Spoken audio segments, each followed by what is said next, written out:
This is America on the Road, winner of the International Automotive Media Conference Gold Medal Award for Radio, and now in its 24th year on the air. Thanks for being with us as we bring you the latest automotive information from around the world. There's really big news on the EV and hybrid fronts this week, so we'll tell you all about that. America on the Road is brought to you by Mercury Insurance and DrivingToday.com. If you're looking to save some money, you should switch to Mercury for your auto and home insurance. Californians save an average of $670 with Mercury, so imagine how much you could save. Get a quote today at mercuryinsurance.com. I'm Jack Nerad. With me is co-host Chris Teague. Chris, thanks so much for being with us yet again. Thank you for having me, Jack. How are things on your side of the world? Things are going well. We had rain in California, an unusual occurrence here. I don't think it rained in 6-8 weeks or something like that. We're behind in our rainfall count. You probably don't know exactly what your snowfall count is back there in Maine, but here in Southern California, they keep very close tabs on the amount of rain we get. The snow feels actually quite light this year. It's the cold that's really killing it for us. Yeah, you were saying it's well below freezing there right now, well below zero, I think you were telling me, right? Yesterday, yeah, it was pretty brutal, but people are getting out and starting preparing for their racing and car show events, so it looks like spring is at least hopefully around the corner, or at least people are pretending it is. Yeah, people are hoping so anyway. Well, we have very special guests for our listeners this week. We have a Toyota Senior Vice President, Jack Hollis, an associate of his, Tim Bliss. Both are with us. They have just announced, both Toyota and Lexus have just announced new online buying processes and new online initiatives. And these two guys were very instrumental in putting all that together, so we'll talk with them at length about that, especially what it means to you as a car buyer. What does it mean when companies go online and there's online car buying? It has some effects, positive and negative, so we'll chat about that. In the road test segment, Chris, tell us all about the vehicle. Well, not all about, because we're going to do that later, but tell us what vehicle you're going to be talking about. The biggest, baddest pickup truck in my town for the 7 days that I had it. It was the 2021 Ford F-350. That's a SuperDuty and Tremor, guys. Yeah. Well, we'll have to talk about whether that changed your whole demeanor this week and whether you became Big Bad Leroy Brown or something when you were driving it. I had maybe the polar opposite of that car. I had the 2021 Toyota Corolla XSE. It turned out to be a very revealing drive. My wife and I drove it for the better part of, 300 miles, something like that, out to the desert, as they say here in Southern California, and then back. So we'll chat about that. But before we do that, let's dive into automotive news for the week. Do you have a lead story for us, Chris? I do. We were talking before we came on air about the new AMG E-Performance series, Jack, and I have to say, I'm very interested in these cars, especially given Mercedes and AMG's success in Formula One. Yeah, actually, they at least claim that they're going to leverage, and maybe that's more than a claim. That sounds so cynical, doesn't it? Sounds like a reporter. That they claim they're going to use the F1 technology from their racing team in some of their street cars. And I guess there's some precedent for that. Back in the McLaren days, they certainly used some of that, and they certainly used the McLaren name on some vehicles they put out there. So the interesting thing here is it's mostly hybrid stuff, electrification, that the F1 cars are using to some benefit right now, and so it makes sense to translate that into street cars, doesn't it? I agree. Ferrari did it with the LaFerrari as well a few years ago, but anything that boosts performance without making the gas consumption go through the roof as well is helpful. AMG's cars have been brutal in recent years. They've been very, very, very high performance. So it'll be great to see what they can do with a little bit more electric power under the hood. Yeah. You wonder if they're using electric power as a little bit of a PR deflection from the high horsepower that they're putting out there. One of the cars they're talking about will have over 1,000 horsepower. So that might be a little bit of wretched excess, and I wonder if people care about that. But the fact that it's a hybrid, I guess, makes it a little kinder and gentler to the environment than it's just some romping, stomping 1,000 horsepower gasoline-powered car. Yeah, just so you don't feel guilty about it, I guess. Yeah, I wouldn't feel too guilty about it. I'm not certain, though, that I'm ever going to, or even aspire to buy a vehicle like that. 1,000 horsepower vehicle seems over the top to me. Maybe I draw the line at, 800 horsepower or something? Well, hauling two kids around all the time, I think 1,000 horsepower would get me in more trouble than it's worth. Yeah, definitely true. Volvo has also promised. This week was big news for Volvo. They did a global press conference that I attended. I was lucky enough to attend it. My time zone didn't really work out in conjunction with Gothenburg, Sweden, but I got up really early to listen to the entire press conference, and then I participated in a seminar after that. They announced a all-new electric car, the C40 Recharge, which is going to be a 2022 model and available here in the United States right after the first of the year.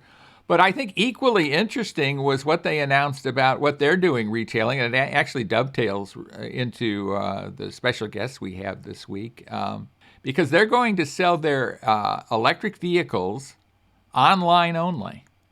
Now, that has some major implications, and it has big implications for Volvo dealers. I'm not sure that as a Volvo dealer I would be very comfortable hearing that.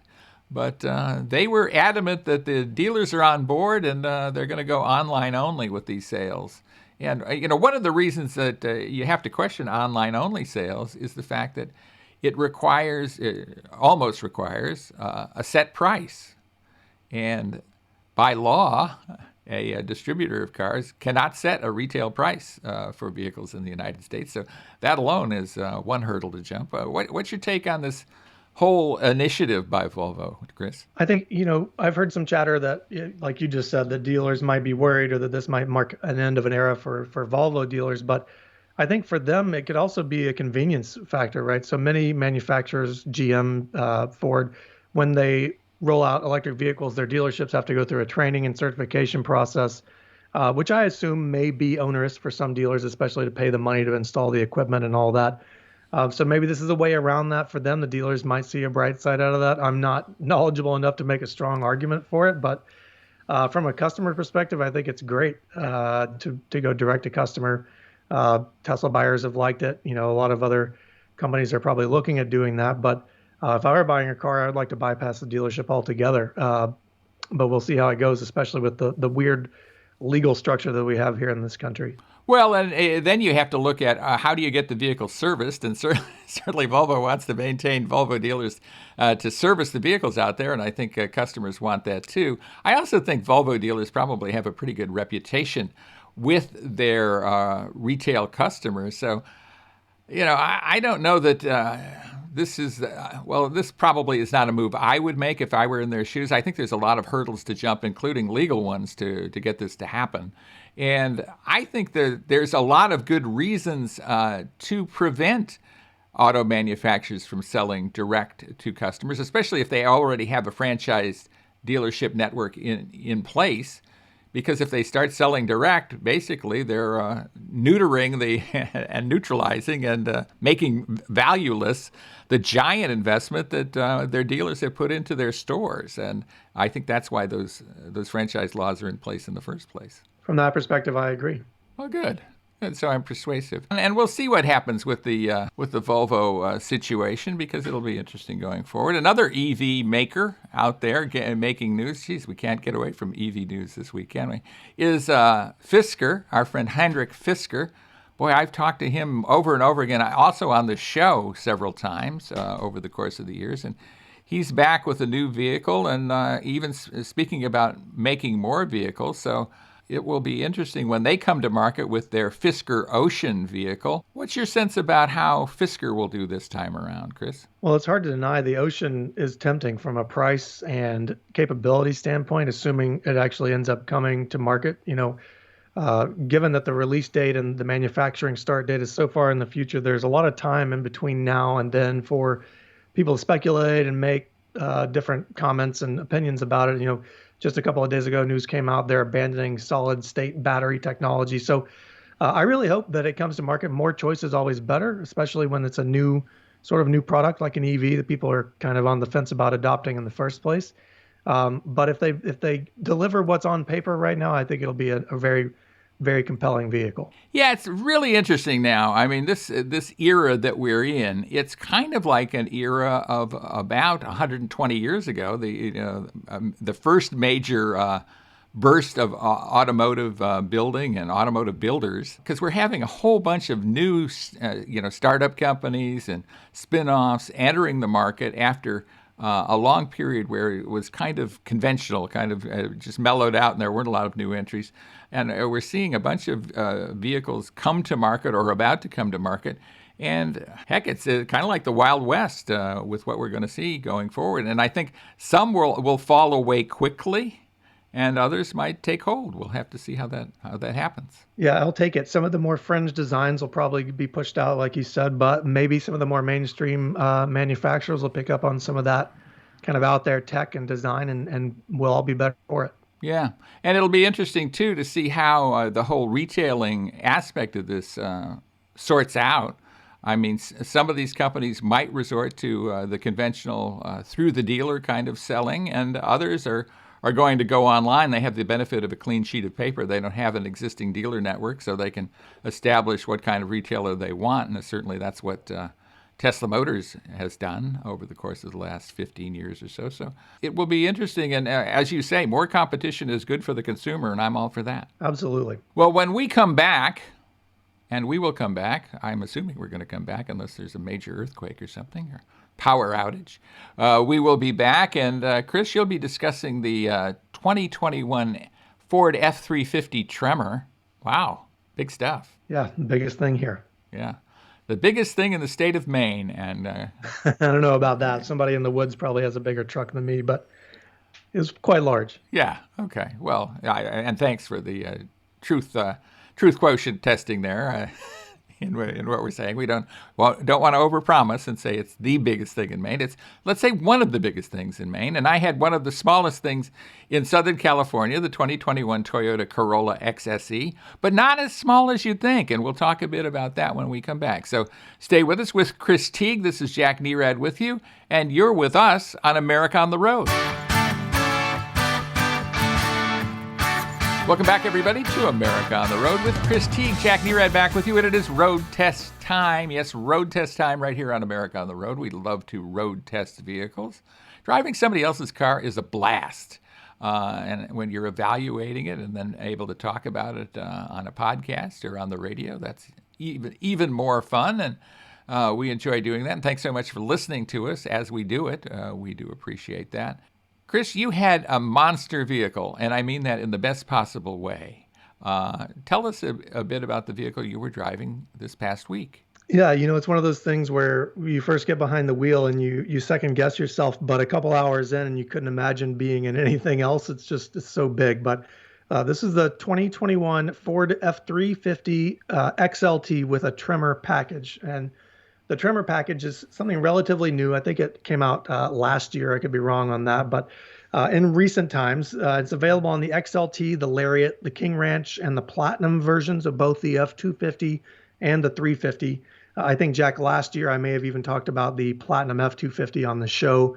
But this is their off-road equivalent. So this is not a Raptor. This is not a desert dune bashing fast trophy truck type of vehicle. This is a bulldozer in the best sense of the word. This has got a mild lift. It adds 35-inch maximum traction tires, off-road suspension with 1.5 or 1.7-inch twin tube dampers, all-terrain handling, rock crawl, all the whole deal.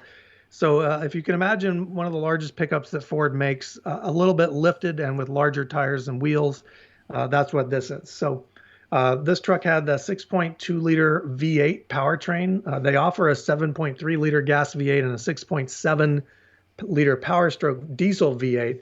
But this one's just a standard engine, plenty of pickup, 385 horsepower and 430 pound-feet of torque. This being the XLT truck, this was a cloth interior, none of the really fancy stuff that you see on some modern Ford trucks, but I didn't really miss that in this truck. Would you opt for the super lush version of this truck if you had it, Jack? Well, I might, and the reason is those kind of trucks make a statement if you're buying it as a personal vehicle, right? And it's a luxury car. It's in some ways like a super luxury car, so I might go for a super luxury interior along with it. But if you're looking for that practical towing vehicle. Maybe you have a fifth wheel trailer or a big trailer you want to tow, or a big horse trailer or something like that with big horses. Maybe you have Clydesdales. Who knows? I don't know. Then I think it makes a lot of sense to get that vehicle. It's just so capable.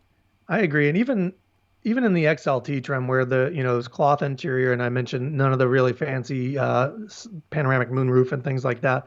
This truck had a couple of packages that made it a little bit nicer inside, and it's, like I said, it still is not bad. So this truck had heated cloth seats, navigation into an 8-inch touchscreen running Ford's an excellent Sync 3 system, power sliding rear window, and it also had, and this is really handy for me because we're still moving some furniture right now, detachable ramps that can be hooked onto the tailgate so you can walk up with heavy items or drive up a small ATV or four-wheeler. I think is actually the reason why they're an option. But the fold-out tailgate, this is not the super fancy multi-pro gate or the multi-function tailgate that GMC and Chevy offer in their trucks. But it does have a pull-out step system with a handle so you can get up because this truck is quite high off the ground. Inside, as I mentioned, cloth seats, but they're very nice, very rugged-feeling cloth seats. I wouldn't hesitate to throw my dog in the truck and go romping through the woods. 8-inch touchscreen with Sync 3 navigation, runs Apple CarPlay and Android Auto.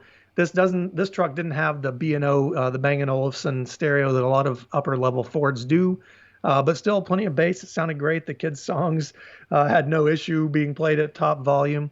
And, as I mentioned before, the V8 offered plenty of pickup, though you can get more. I think in this truck, if you were going to go all out on it, the diesel would be the choice because of the torque. It's over 1,000 pound-feet. But my biggest complaint of this truck, other than the size, New England is a small, compact area, especially in the urban, if there are even urban areas in Maine.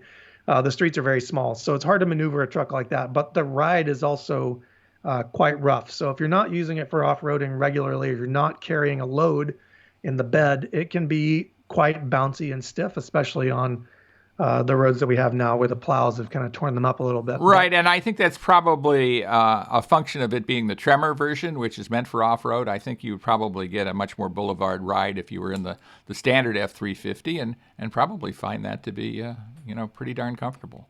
Absolutely agree, and it's perfect for roaming through the woods, like I said. So all around, it's a very big vehicle, but very useful and very fun at the same time. So I think if you need to tow and you want to go off-road, this might be the choice for you. Yeah, very cool. Well, that would be fun to drive around in Maine sometime, so I'll have to see if I can do that, but it's going to be off in the future, I believe. I was doing something almost diametrically opposed, whatever that means. I think it's different. I was driving a compact car, maybe the most popular compact car of all time, the Toyota Corolla, the new 2021 version, which isn't all new, but carries on from what they brought out in 2020.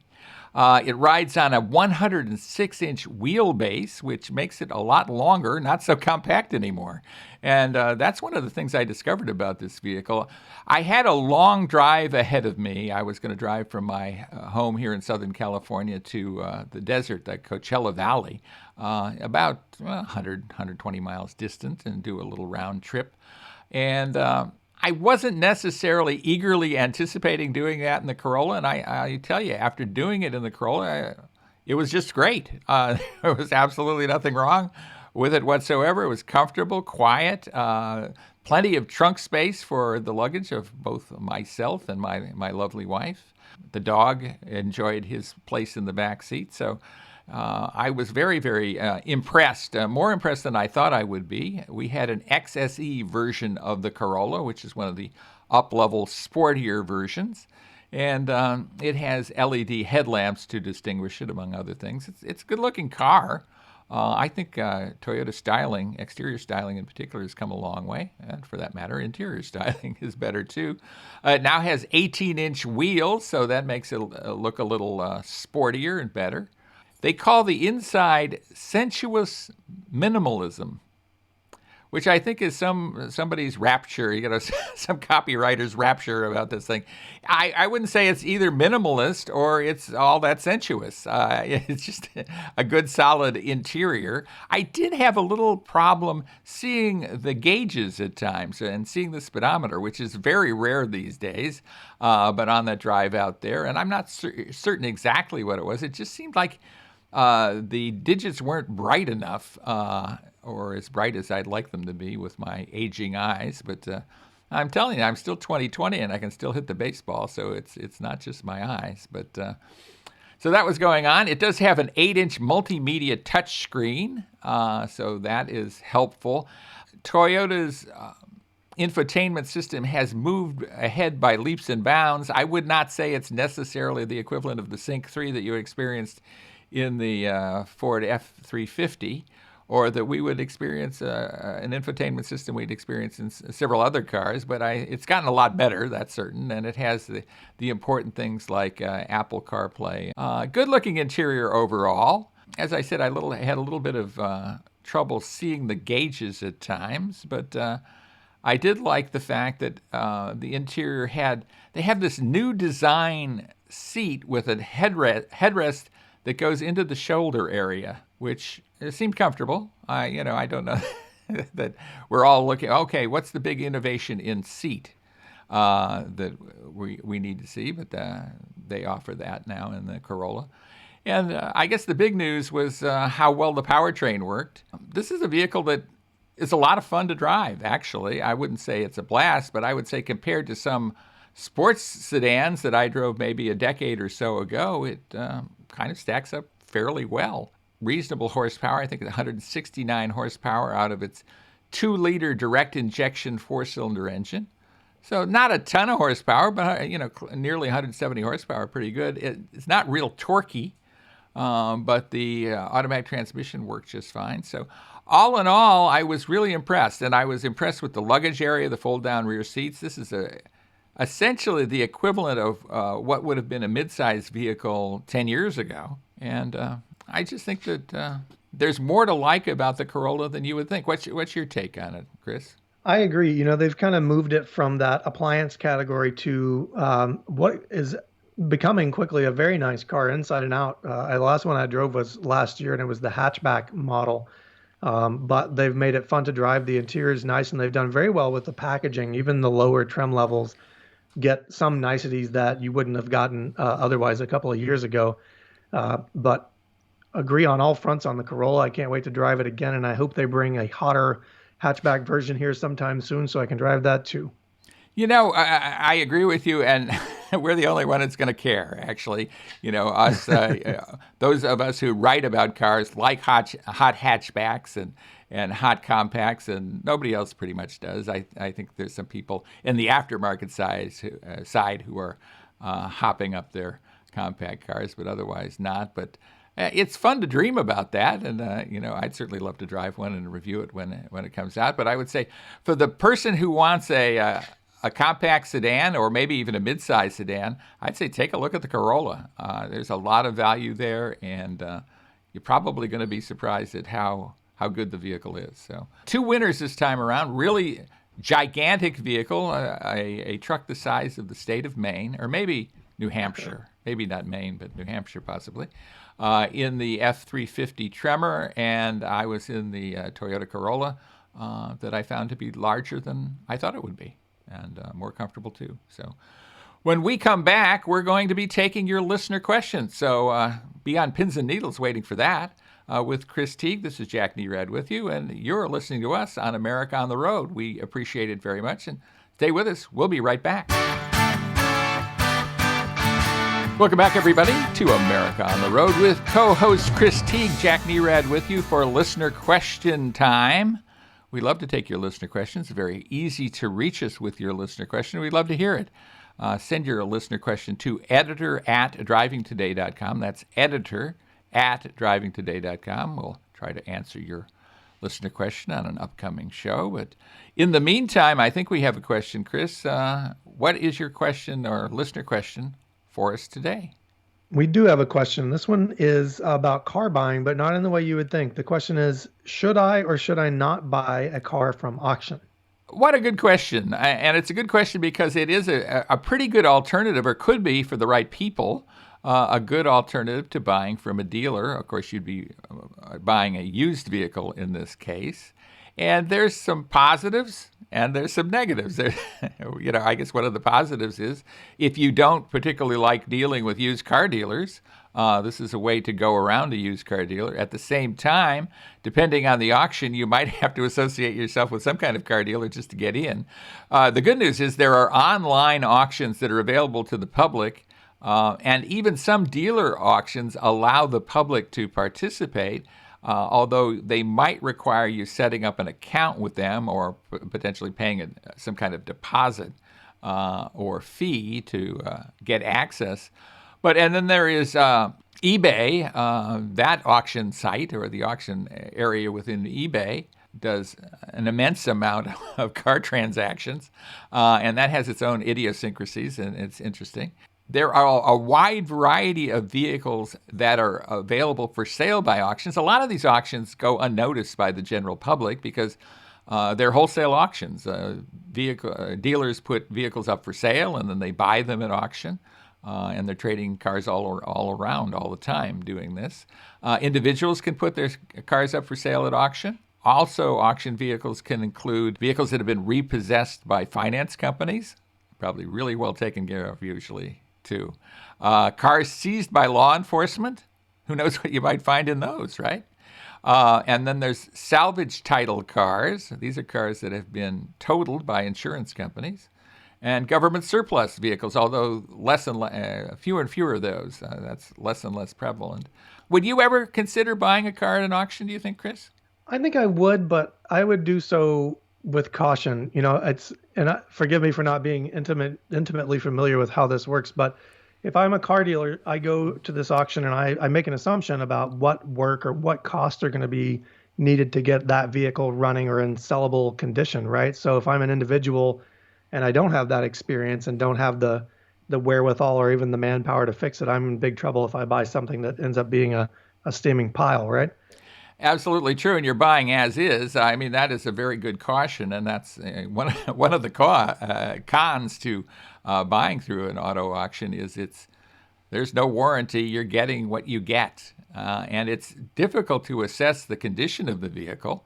A lot of times you barely even see the vehicle before you're forced to bid on it. If you're not forced to, of course, they don't hold you at gunpoint, but you have that. And then you have, if you're buying online, through an online auction, you have to work in shipping and delivery costs. It's not just going to show up on your driveway without getting it shipped to you somehow. Certainly you can buy something locally and go pick it up, I guess. On the other hand, there are definite pros to buying at auction and low prices. You're buying wholesale, largely. Very wide selection. I mean, millions of cars go up for auction every year, so they're out there. You have some ability to assess the seller by reviews of the seller reviews, especially on online auctions. You can go, okay, this guy has a reputation of being a crook, or this guy has a reputation of doing what he says. You can access vehicle history reports, of course, on vehicles, so that might be worthwhile. As a one-off, though, I don't know that you want to shell out $45, $50 for one of those reports only to find, hey, should not buy that car. And there are systems for financial payments, which puts it ahead of buying from a private party. I mean, these days, buying a vehicle from a private party is pretty problematic for many reasons, one of which is making the payments. It used to be you'd show up with a handful of cash and hand it over to them, and you drove off with your car. But now that vehicles cost what they do, that is much less likely to happen. So. It's funny you bring up the cash situation. I sold a car last summer, so I sold a Lexus for not a ton of money, but enough that a wad of cash would be almost inappropriate. And the buyer showed up with a wad of cash. That was about, and between my wife and I and him, we all counted it twice, and the transaction took longer than I thought, but definitely worth going through an online payment system if you can avoid some hassle there. Yeah, absolutely. I remember, somebody when I was a kid bought a car for $5 So that didn't take all that much counting, right? It's like, okay, I'll whip out $5 out of my wallet and I'll buy this car. But those days are certainly over. If you're paying $20,000 for a car, and that's not unusual for a used car at all these days, I don't know that you want to be carrying around $20,000 in a shoebox and pushing it across to the seller, but maybe you do. All about the drama. Yes, plenty of drama, maybe more drama than you want. So, well, that is the answer to our listener question for this week. And when we come back, we're going to be talking about the car buying process with two experts on that. Toyota has put together, I think, a very fascinating new online system. Lexus is using a very similar system for car purchase. They're test marketing some of this stuff, so it's not available everywhere. But we're going to give you an inside, behind-the-scenes look at this with Jack Hollis. He is the Senior Vice President at Toyota on the sales side. And his associate, who is deeply involved in the retailing side, his name is Tim Bliss. So we will be talking with both of those gentlemen when we come back. Stay with us. With Chris Teague, this is Jack Nerad with you right here on America on the Road. Welcome back, everybody, to America on the Road. Jack Nerad with you, and we have two really special guests for you. I'm excited to talk about this topic. It's kind of dear to my heart, and it's the topic of auto retailing. I started in this business working for Automotive Age magazine. I wrote for car dealers, and I came to have a great respect for car dealers and the whole retailing operation. And we have two absolute experts in that who have some really interesting things to say about what's going on at Toyota and Lexus. With me is Jack Hollis. He is the Senior Vice President of Automotive Operations for Toyota Motors North America. And Tim Bliss, he's the General Manager of Retail Transformation at Toyota. So thanks so much, both of you, for being with us. I really do appreciate it. Jack, thanks for having us, man. I really appreciate it. And I'm glad that Tim could be with us. And we all looking forward to hanging out with you for a little bit. Yeah, let's talk. Thanks, Tim. Let's talk a bit about how the whole retail thing is evolving, because certainly it is evolving and evolving really rapidly. Probably the last 12 months have really accelerated that evolution. Why don't we start there? Well, yeah, first, I love the word acceleration. That's exactly what's happened. And people have, for a long time, have been talking about, well, what does digital retail look like? Well, digital retail is not a thing. It's just retail. And we need to think about that retail is what is it that the consumer is experiencing to purchase a product. And it's not digital, it's just part of reality now. I mean, that's just what it is.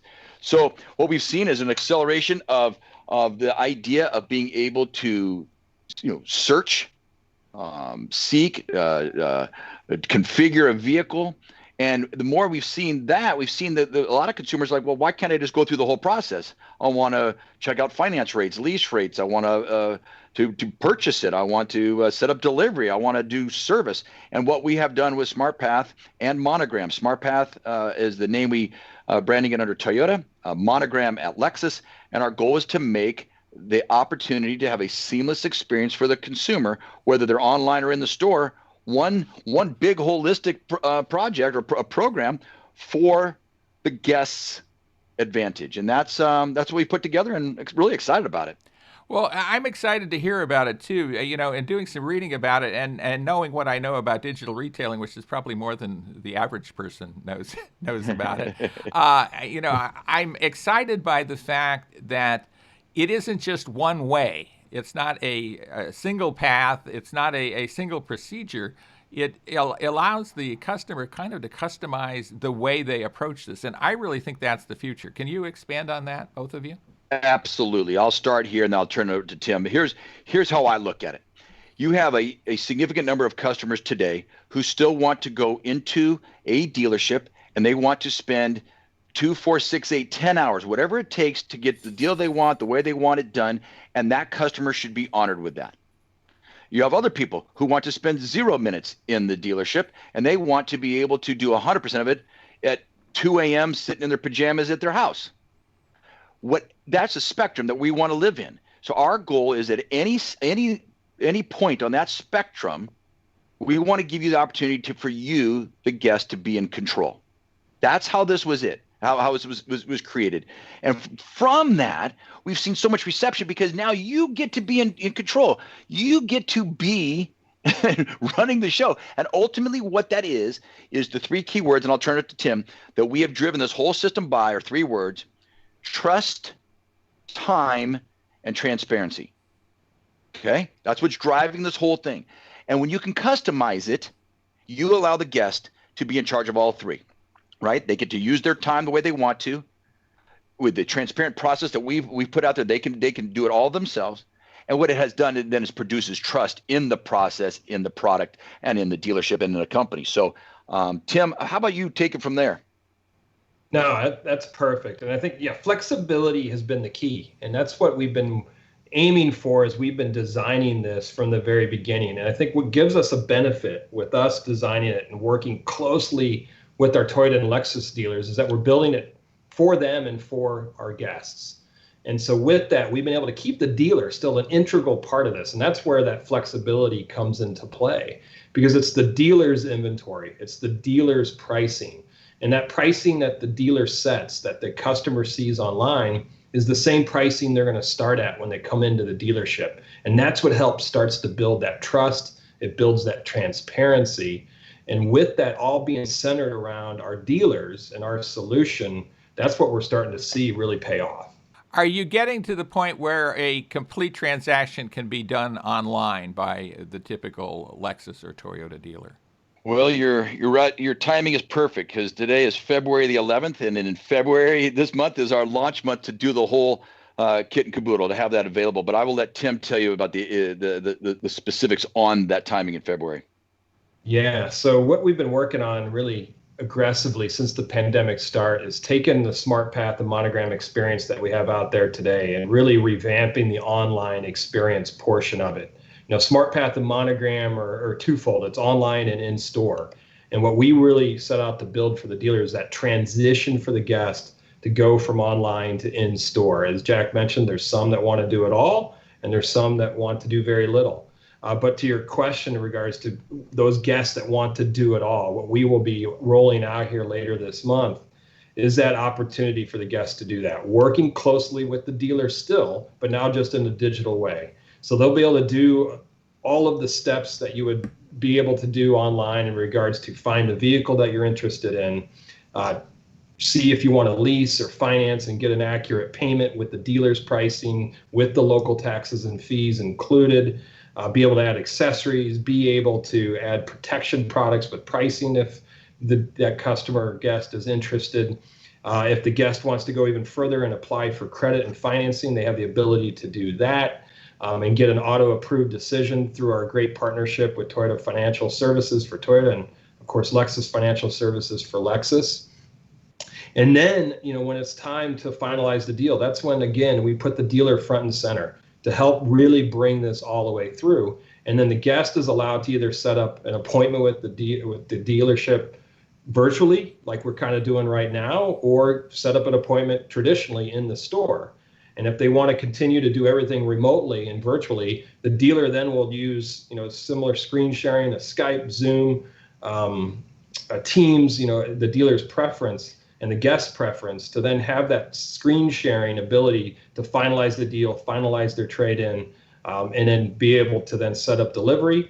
We have it set up with TFS, also with our Route 1 remote e-sign process, the ability to send many of the forms over electronically, that the guest can then sign electronically, and any forms that in certain states that still require a wet signature, those can be done when the vehicle is delivered. And we also then let the guest, work with the dealer to schedule either a delivery in the dealership or a delivery at their guest's location's preference. So that's what we're excited to be rolling out here in a few weeks and really taking it to that next step. One of the things that's exciting to me is the ability of the consumer to essentially cease work in the midst of a deal and then take it up again where they left off. I mean, that strikes me as a big shortfall of a lot of online retailing, quote unquote, solutions up till now, where I think the consumer works through a deal, gets to a particular place, for one reason or other can't continue, and then when they go back to it, it's all gone and they have to start over again, whether it's in the dealership or back online. Tell us about that and how important you believe that is to the whole situation. Well, Jack, you could not be more accurate. That is exactly what the feedback we're getting for with the dealerships that have already who are already using SmartPath and Monogram. It's exactly what it is. Is a guest who spends the time researching and putting together the vehicle they want, to then have that disappear the next day or disappear when they go to the dealership, that creates customer dissatisfaction.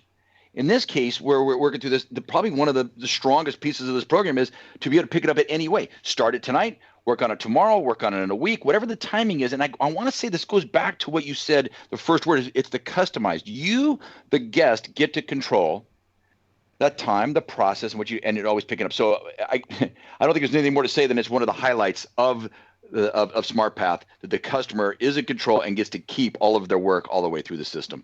Do you have anything to add to that, Tim? Is there something you'd like to supplement on that? That's something actually we had at one of the very beginning steps to this entire retail transformation effort. It's something we call Digital Garage. And we allow guests to set up an account. And in that account, as they're shopping and saving vehicles they're interested in, or even going even further and saving all of their shopping steps, what's beautiful about the Digital Garage is, as Jack mentioned, that helps it then when the guest does start interacting with the dealer, either in person or virtually, the dealer is able to pick up right where the guest left off with them. Or also it allows the guest, if they stop and let's say they get to the step of finding the forerunner of their dreams and they find a lease payment that they really like on a specific VIN, and they save it and they stop and they go about their life, and maybe a day or two later they get back to it. They'll be notified if the dealer has changed the price for the better. They'll be notified if that maybe, unfortunately, that vehicle actually got sold, and suggest another vehicle that they may be interested in. So it's really a truly dynamic shopping cart, if you will, for the guest to utilize. And it's been a very key piece to this whole effort. Let's talk a bit about another one of those T's that you mentioned that has to do with this, and that's transparency, and specifically price transparency. What is the setup here? Is it basically a one price type of setup when you're online? Everybody sees the same pricing, and then it just changes based on their credit history and all of that. Walk me through that, because obviously you as the distributor are not setting prices. The retailer is. So talk through all of those issues, because there are myriad issues there, right?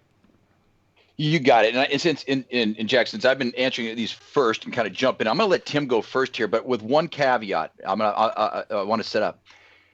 That is what the dealer is in charge of 100% of this. This is not our program. It is our tool given to each dealership as an optional for the dealership to use. So the dealership is 100% in control of this, with the inventory, with the pricing. So that's my preamble, but I want to, from the full explanation, I'll let Tim take it from here. Yeah, no, happy to. First of all, SmartPath and Monogram, it's not one price. As Jack mentioned, it's up to the dealer. Now, we have some one-price dealers that are on SmartPath and Monogram, and of course, they follow those tenets of a one-price dealership. But SmartPath and Monogram is designed, again, flexibility. So the dealer sets, one of the steps of being a SmartPath and Monogram dealer is a dealer has to have a new vehicle pricing strategy. They set the price for an advertised price, and they set the selling price. And that selling price is the price that they are willing to sell that vehicle for. And that is what the guest will see when they unlock the selling price when they're on SmartPath or Monogram. And then that's where the negotiation starts. And so the dealer and the guest still have the ability to negotiate off that price, just like they would if they went into the dealership. And that's where it goes. So that, again, that transparency, though, is when the price the guest sees online, that's the price they start at when they start interacting with the dealership. Walk me through that negotiation, how that would look to me as a consumer, either on my phone or on my desktop doing the negotiation. Yeah, and the negotiation, so let's say if it's just online, it would occur during that finalization of the deal. So when the guest has gotten out of that point of they like the vehicle, they like the price, they like the payment, they've added accessories, they've, let's say, applied for financing and were approved, that opportunity presents itself when they're there to finalize the deal with the dealership, like I said, either in person or virtually. Most of our interactions and most of our guests are doing a lot of their shopping steps online and coming into the store traditionally. So what we'll see is then that guest is picked up right where they left off with the dealer. And then, yeah, some negotiation occurs there. Honestly, it's a lot less than we ever expected. And that's been one of the other beautiful benefits of SmartPath and Monogram, is that the guest is seeing a consistent price. They're trusting it. It's more transparent. So when they are coming into the dealership, they're not focused on the selling price. They're looking at payment. They're looking at the trade-in. And it's really helping the overall experience just reduce the amount of time. So that is where we're really seeing the benefit. Right. Do you have, go ahead, Jack.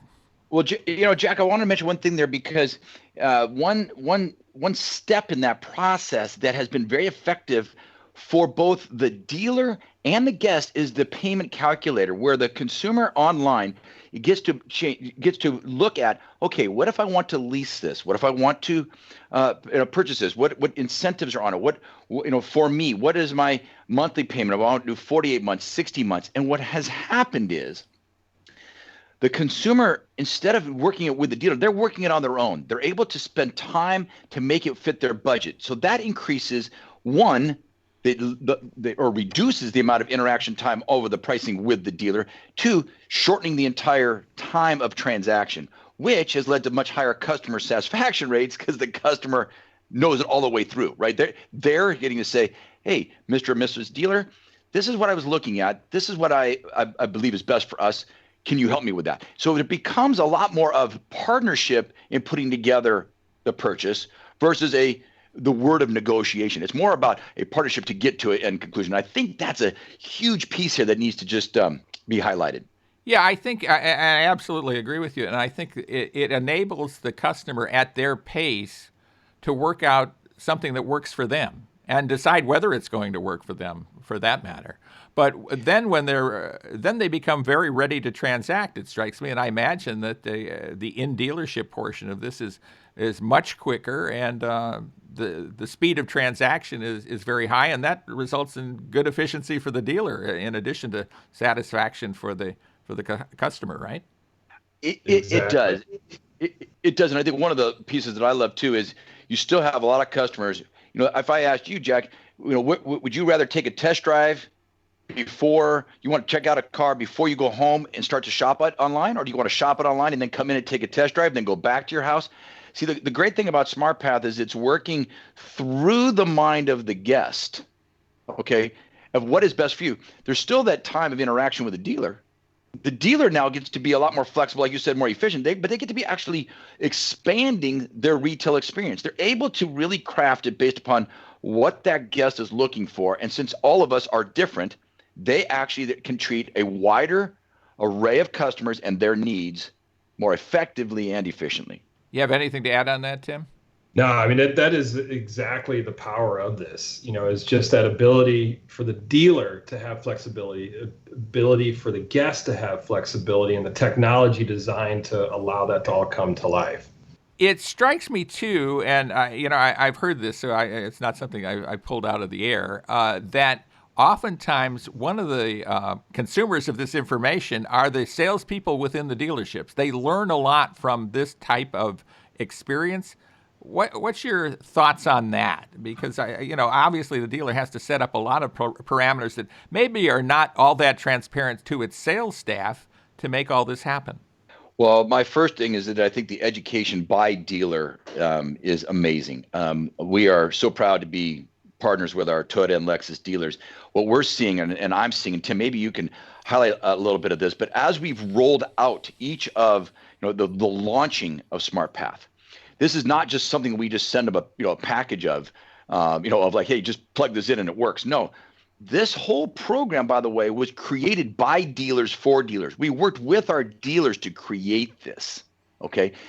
During that, the dealers were very clear with us that the in-dealership processes, that which their own, each individual dealer takes their teams through, will be different, from pricing to from inventory to training on the product to finance. All that training is customizable by every dealership. But what I would say is what we've seen is an increased training regimen by the dealers, one on SmartPath, but two on product, to make sure the entire level of, I don't want to say transparency, but of the education of the person at the sales level has been rising. And I think that is what I would call almost like an unexpected benefit, that when we developed it, that we really weren't thinking through, that each dealership would actually spend more time in the training of their people. And that's been excellent. And I don't know if Tim, if you have any specific examples of that, or can kind of go further with that idea. Yeah, no, when we, launch a dealership, it's a process before we even go into the store. One, to understand that dealer's sales process, so then we can find ways and show them how SmartPath and Monogram and the technology can help their process be even better. How do we enable it with the technology? So we first have to understand that dealer's exact process so that we can come in and show how SmartPath and Monogram can complement it. And then when we're in the store, it's a serious week-long effort of training, getting them not only up to speed on the technology, but also in regards to how this technology will fit into their process, and spend a lot of hands-on time with each of their sales consultants, work hand in hand with their sales management team. And what's awesome to see at the end of almost every single one of these launches is when they make that first sale using SmartPath or Monogram. And almost every time a sales consultant will have a giant smile on their face and say, I can't believe how easy this was. Because in the store, the piece that really brings it to life is our mobile sales tool. And that's where the sales consultants are using that, sitting side by side with the guests, never leaving the guest's side, to really help them through the purchasing of their new vehicle. And in many cases, this guest will take the tablet from the sales consultant and almost start desking their own deal and going through, I do want to add that accessory. And so when the sales consultants start to see that, and then the sales managers see, how powerful this is, that's when that store really turns on. So that's what's been really, really fun to see during this whole effort. Having gone through that process with several dealers now, what do you think a dealer who has not gone through the process should know about this new retailing initiative? I think for a dealer that hasn't signed up or hasn't, made the commitment, or curious about joining, is to not be afraid of it. It's actually there to support how they retail cars today. And it's technology that's just simply going to be there to enable and make their processes and their people even better, to meet that customer expectation that's no longer an expectation, it's really a demand on, hey, give us the tools as a guest to do as much as we can online, and then respect that time in store by picking up right where we left off. Yeah, Jack, one of the things that has happened here is we've been very fortunate to see a lot of very successful Toyota and Lexus dealers for a long time. And if you are that dealer and you've been very successful, thinking about changing your processes is never that easy, because you've seen that success. What I think this last 12 months has done for us in the COVID world is the dealers kind of knew this was coming, right? And the timing was perfect. We had a product for them. The dealerships who are not on it right now are becoming fewer and fewer, because they're all raising their hand to say, I want to get on. I want to get myself prepared. But I do think that it's more about, don't ask me to change too much. Well, we're not asking you to change at all, because it's 100% optional. You as a dealer get to make that choice. I would simply say is, I think that right now, the acceleration, which is the word you started this whole conversation with, around retailing online, is picking up so fast that our dealers, they really don't have a lot of concerns, especially when they've seen us roll it out, been talking about it for multiple years. They have trust in us, and they're now taking that to expand their capabilities. I want to ask one last question at least, and that is there anything that we haven't talked about that you think is important, either for consumers or for dealers, or both, to know about these two systems, these two initiatives that Toyota and Lexus are putting forward? Well, we've probably said this already, but I guess it's worth reiterating, is what I'm proud of is that Toyota, us, the OEM, that it wasn't a system that we created or a program that we created and said, here, Mr. Dealer, you need to use this. No, this was us going to the dealers starting really about 5 years ago in a conversation about what does the future of retail look like? And as we painted that picture, we started on a process together with our dealers. And I'm proud to say that I truly believe Toyota has the greatest dealers in the industry globally, period. And because of that, to have them develop the system with us hand in hand, I think it's important to understand is this whole thing was about the word seamless. We started the whole process with the seamless from an offline or from an online to in dealership process. And I think what's important to understand is you, the guest, are the winners in this because you get to control the purchase like you would have. Basically, you're used to buying everything else. Whether you're on any other platform, you get to have that experience with our Toyota dealerships, with the dealerships all along there, to kind of be your bumpers, right? Like a bowling alley. You put the bumpers up, and they kind of keep you there to say, "Oh, hey, I can help you. But ultimately, you get to make the decision. And I just think that's really important. Is the flexibility in all this, the customization of this, is by the customer and the dealer working hand in hand, and I'm proud of that, and I'm proud of where we're going. I bet Tim would have another closing answer on that one as well. And that's exactly. I mean, I think you nailed it on the head. I really don't have anything more to add on that one. Is we've been building this hand in hand with the dealers, and that's what's I think makes it powerful. Honestly, is we learn a ton from them, and with that, we're able to develop a technology that supports their needs and really delivers what the guest is looking for today. I would add one more thing, Jack, if you don't mind, and that is this. The purchase of a new vehicle will always be a huge decision. And since not every customer is the same, they're not looking for the same experience, we believe the flexibility is there, but it's an emotional, fun time. And we believe that through the system, we've actually been able to enhance the emotional kind of quotient or the enjoyment quotient of purchasing a vehicle. And we really hope that continues, and not just hope, but we trust that that's going to spread throughout both Toyota and Lexus dealers, and excited to see it grow. Well, as a student of auto retailing for a long, long time, Jack, I'm so glad to hear you say that, because I say that all the time. Buying a car should be fun.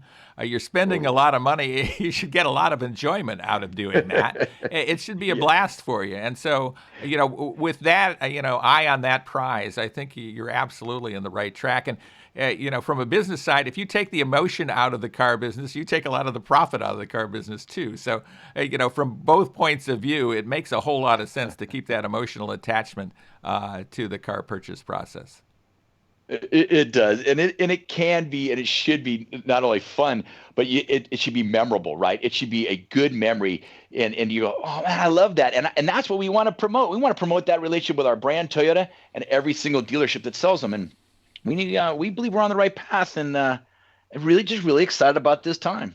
Yeah, well, I'm so happy to be able to put this in front of consumers out there to understand what's going on. Jack Hollis, Senior Vice President of Automotive Operations at Toyota Motor North America, and Tim Bliss, who's the General Manager of Retail Transformation for Toyota Motor North America. Thanks so much for being with us. I really appreciate your insights from both of you.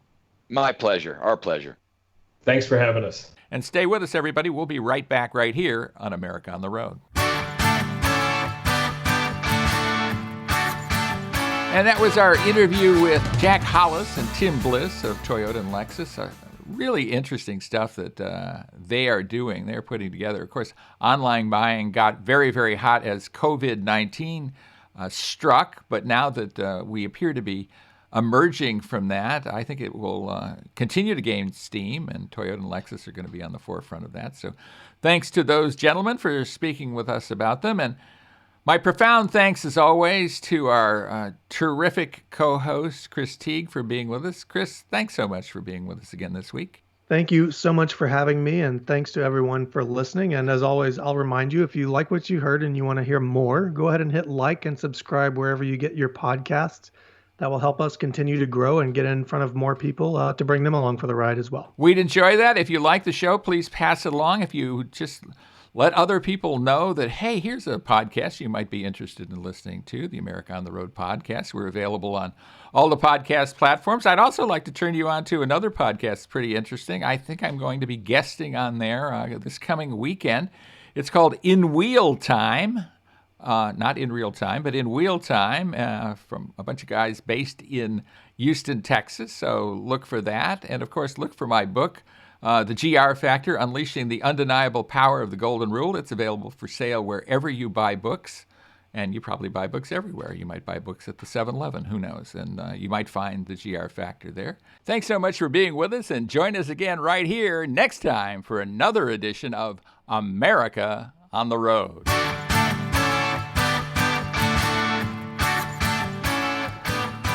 If you're looking to save some money, you should switch to Mercury for your auto and home insurance. Californians save an average of $670 with Mercury, so imagine how much you could save. Get a quote today at mercuryinsurance.com.